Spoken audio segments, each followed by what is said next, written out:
जय हिंद दोस्तों, कैसे हैं आप सभी लोग। आशा करता हूं आप सभी ठीक होंगे, स्वस्थ होंगे और मौज कर रहे होंगे। मैं अंकित एक बार फिर से आपके अपने YouTube चैनल वासुदेवा एजुकेशन में आपका स्वागत करता हूं। आज हम बात करेंगे संवेदी ऑर्गन पे और 3 संवेदी ऑर्गन्स की हम चर्चा कर चुके हैं।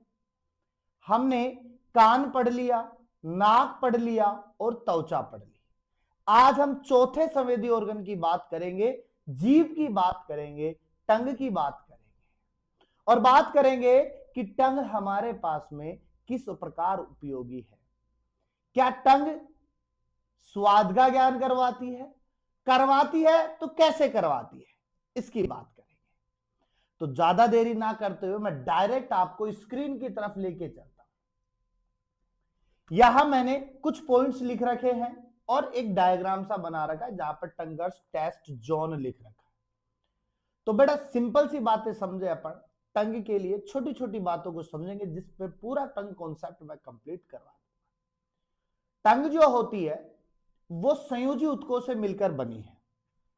टंग जो है वो किससे मिलकर बनी है बेटा? संयोजी उत्कों से। किससे मिलकर बनी है? संयोजी उत्कों से मिलकर बनी है, यानी कि हम कह सकते हैं कनेक्टिव टिश्यू से मिलकर बनी होती है। किससे बनी होती है? कनेक्टिव टिश्यू से मिलकर बनी होती है।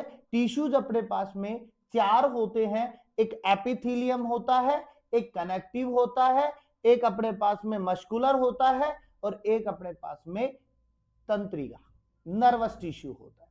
अगर मैं इन चारों टिश्यू में बात करूं तो संयोजी भी मैं यहां प्रेजेंट बताऊंगा आपको, मस्कुलर भी प्रेजेंट बताऊंगा और नर्वस भी प्रेजेंट बताऊंगा। रीजंस क्या है इनके, तो समझो इस बात को कि अगर टंग है तो मांसपेशियों से बनी है तो मस्कुलर टिश्यू ऐड है यहां पे, और तंत्रिकाएं मौजूद है तो हम क्या कहेंगे यहां पे कि नर्वस टिश्यू भी मौजूद है। तो टंग के अंतर्गत बेसिकली कौन सा प्रेजेंट है? संयोजक, और साथ में साइड रोल कौन दे रहा है? मस्कुलर भी दे रहा है और नर्वस टिश्यू भी दे रहा है। टंग जो होती है वो स्नायु यानी कि लिगामेंट से जुड़ी होती है। किससे जुड़ी होती है? लिगामेंट से जुड़ी होती है। दूसरी बात करें, ये जो टंग है, टंग वॉइस को कंट्रोल करती है, यानी कि स्वर को नियंत्रित करने का कार्य करती है। हमें कितना बोलना है, कब बोलना है और कैसे बोलना है, ये जीभ पर डिपेंड है। अगर जी अब आपको नहीं सर ये तो मस्तिष्क से हमारे पास में सूचनाएं आती है या लैरिंग से आवाज आती है, जीभ का क्या रोल है? भाई अगर जीभ ही काम नहीं करेगी, जीभ को पकड़ लो और बोल के बताओ, नहीं बोल पाओगे। तो स्वर को कंट्रोल करने का काम कौन कर रहा है? जीभ कर रही है। हमें कितना बोलना है, जीभ पर डिपेंड। इसीलिए तो कई बार सुना होगा कि अगर कोई ज्यादा बोल देता है तो अपन नहीं बोलते ये जीभ ने थावड़ी राख ले तू। आज जीभ जो मरवाबा काम करे थे, हम गुस्से गुस्से में तो फ्लो फ्लो के अंदर ज्यादा बोल देते तो सब बोलते ना ये जीभ ने थावड़ी राख लेना, तो ये जीभ मरवार छोड़ेगी अपना ने।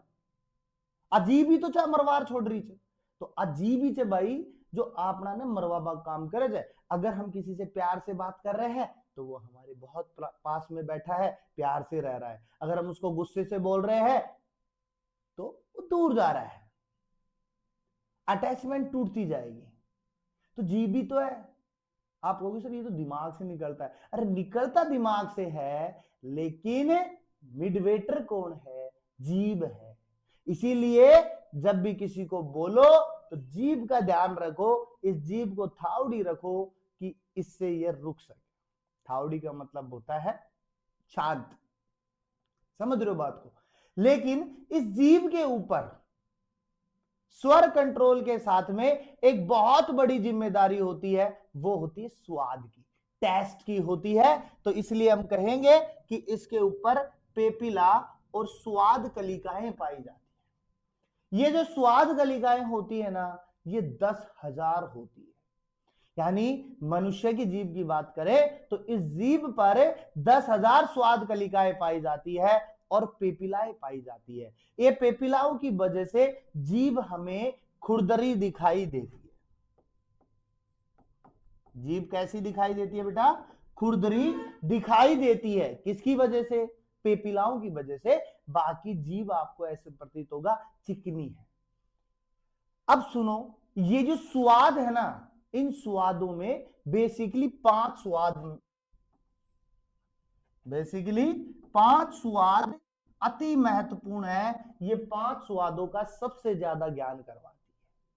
अब इन 5 स्वादों में हम बात करें तो सबसे आगे का जो भाग है, जहां से आपकी जीभ की शुरुआत हो रही है, जहां से आपकी जीभ तिकोनी दिखाई देती है, वो हमें स्वीट यानी कि मीठे का ज्ञान करवाता है।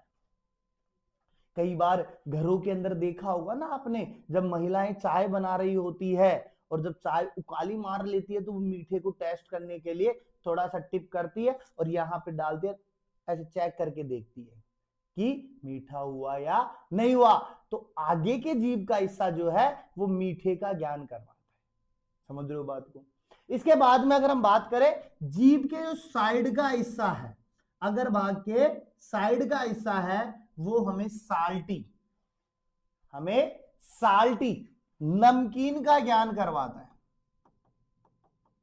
अब आप कहोगे सर नमकीन कौन सी, बिकाजी भुजिया वाली या कुछ कुछ वाली या हल्दीराम वाली या कौन सी नमकीन का? अरे नहीं, सब्जी में नमक है या नहीं है।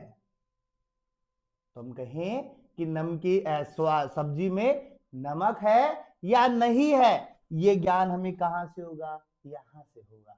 तो सब्जी के नमक को चेक करने के लिए अपन जीभ के साइड वाले हिस्से के अंदर रख सकते हैं। अगर हमें खट्टे का ज्ञान करवाना है, शोर या खट्टे का ज्ञान करवाना है, तो थोड़ा सा ऊपर की तरफ चलेंगे और वहां पर रखकर देखेंगे खट्टा है या नहीं। उसके बाद में तीखे की बात करें, बिटर की बात करें, तो जीभ का जो अंतिम छोर होता है ना, वहां से बिटर का पता चलता है, तीखे का पता चलता है। अब आप समझो, तीखे की अगर हम बात करें तो पतासी खाते हैं।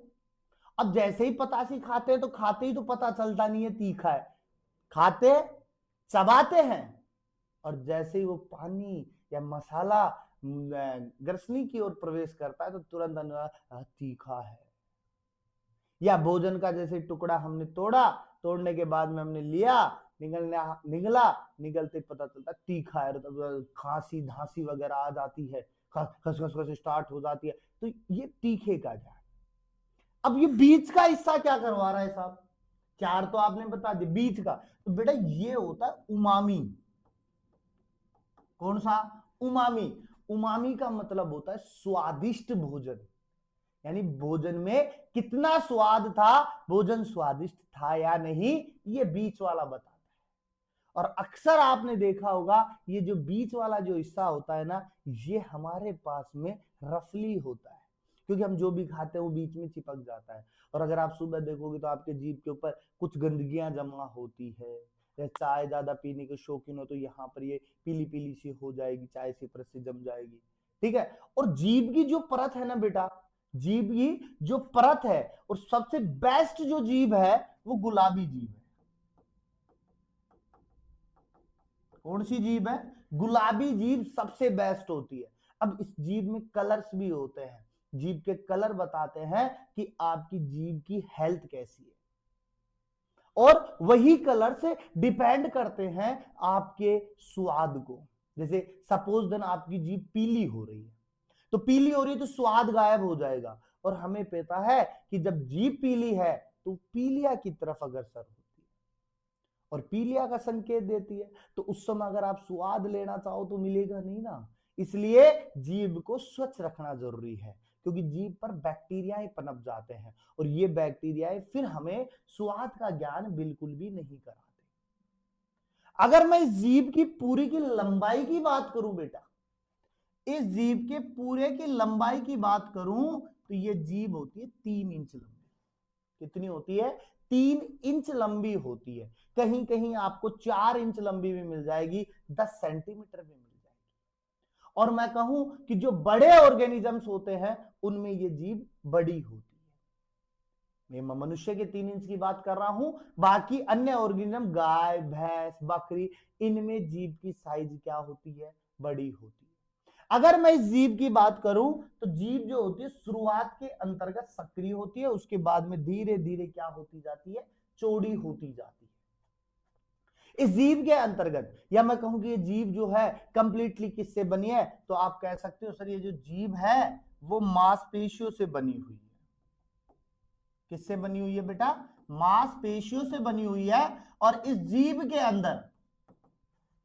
अंदर 8 मांसपेशी पाई जाती है, लेकिन जीभ में किसी भी प्रकार की कोई हड्डी नहीं पाई जाती। और इसी हड्डी ना पाए जाने के कारण जीभ को हम चाहे जैसे मूवमेंट करवा सकते हैं। ऊपर ले लो, ग्राउंड करके रख लो, या कैसे भी कर लो। और जीभ अगर जैसे आवाज हमें अलग अलग प्रकार की निकालनी है, जैसे अभी मेरी नॉर्मल आवाज है, मैं दूसरी आवाज निकालूंगा तो जीभ को या तो हमें डाउन देना पड़ेगा या अप करना पड़ेगा। तो जीभ डिपेंड करती है हमारे आवाज पे कि आवाज की स्वर की जो पिच है वो कितनी रहेगी, कितनी नहीं रहेगी। ठीक है। इसके अलावा मैं अगर बात करूं तो ये जो जीभ होती है ना, ये संवेदनशील होती है। संवेदनशील होती है। इस जीभ के अंतर्गत नर्वस न्यूरॉन्स पाए जाते हैं, नर्व पाई जाती है। और ये नर्व जो होते हैं ना, ये स्वाद का ज्ञान हमारे ब्रेन तक पहुंचाने का कार्य करते हैं, जिससे हमें फील होता है कि खाने में स्वाद है या नहीं है। तो खेल किसका है? ब्रेन का। यहां पर भी तो नर्व्स जो होती है ना, वो वहां तक लेकर के जाती है। तो जीभ के अंदर हड्डी नहीं पाई जाती है। इसीलिए तो आपने देखा होगा ना, लड़ाई लड़ाई गुस्से गुस्से के अंदर कई बार हम कह देते हैं कि बिना हाड की जीभ से एन आप बोल दे, या अपना आप हालती रहे। हालांकि ना इन्हीं हिलायो जाए और हिलावे कौन है? आपा हिलावा। इसीलिए मैं कहता हूं कि हमारे जो स्वर है, ये जो हमारे शब्द है, इनको हमेशा सोच समझकर बोलना चाहिए। कब किसको कैसे बुरे लग जाए क्या पता।